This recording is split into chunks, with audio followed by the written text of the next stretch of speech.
Lo mismo que la recuerdo como Nina bajo el sol abrileño, la recuerdo también bosquejada con trágica claridad en el sombrío noviembre de aquel año en el lúgubre cementerio de Queens, rezando el Kaddish ante la tumba de su abuela. Las oraciones y los relatos bíblicos la habían atraído siempre, pues se ajustaban al aspecto bendito, entre comillas, lírico, feliz de su vida.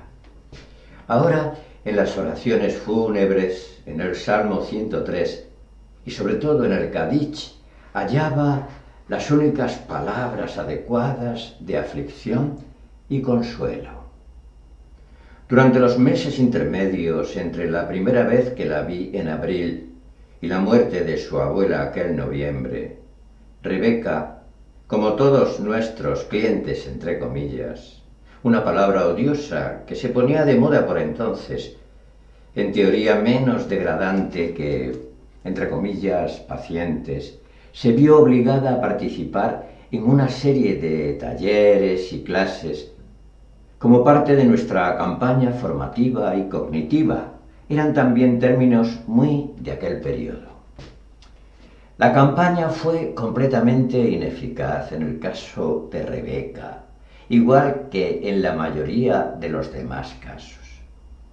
Yo acabé convencido de que era un procedimiento inadecuado, porque lo que hacíamos era centrarlos predominantemente en sus limitaciones, como se había hecho ya inútilmente y a menudo hasta el punto de la crueldad a todo lo largo de sus vidas. Prestábamos mucha atención, demasiada, a los defectos de nuestros pacientes, como Rebeca fue la primera en decirme, y demasiado poca a lo que estaba intacto o preservado en ellos. Utilizando otro término de Albert, nos interesábamos demasiado en la, entre comillas, defectología y demasiado poco en la, entre comillas, narratología, la ciencia olvidada y necesaria de lo concreto.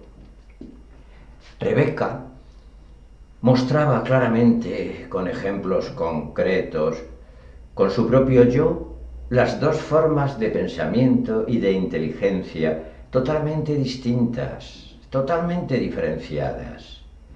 La, entre comillas, paradigmática y la, entre comillas, narrativa, en la terminología de Brunner.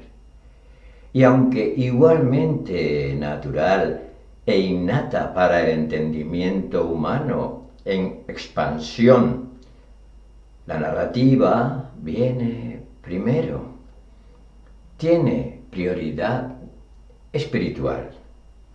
Los niños muy pequeños gustan mucho de cuentos y relatos y los piden y pueden entender cuestiones complejas expuestas como cuentos y fábulas, cuando su capacidad para captar conceptos generales, paradigmas, es casi inexistente.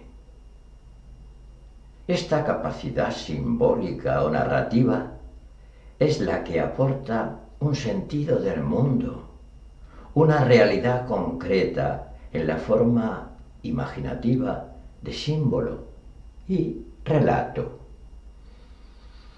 Cuando el pensamiento abstracto no puede proporcionar ninguno. El niño sigue la Biblia antes de seguir a Euclides, no porque la Biblia sea más simple, podría decirse lo contrario, sino porque viene dada en una forma simbólica y narrativa. Y en este sentido, Rebeca, a los 19 años, era aún, como decía su abuela, abro comillas, igual que una niña, cierro comillas, como una niña, pero no una niña, porque era adulta. El término, entre comillas, retardado, indica un niño que persiste. El término, entre comillas, deficiente mental, un adulto deficiente. Ambos términos, ambos conceptos, combinan falsedades y verdades profundas.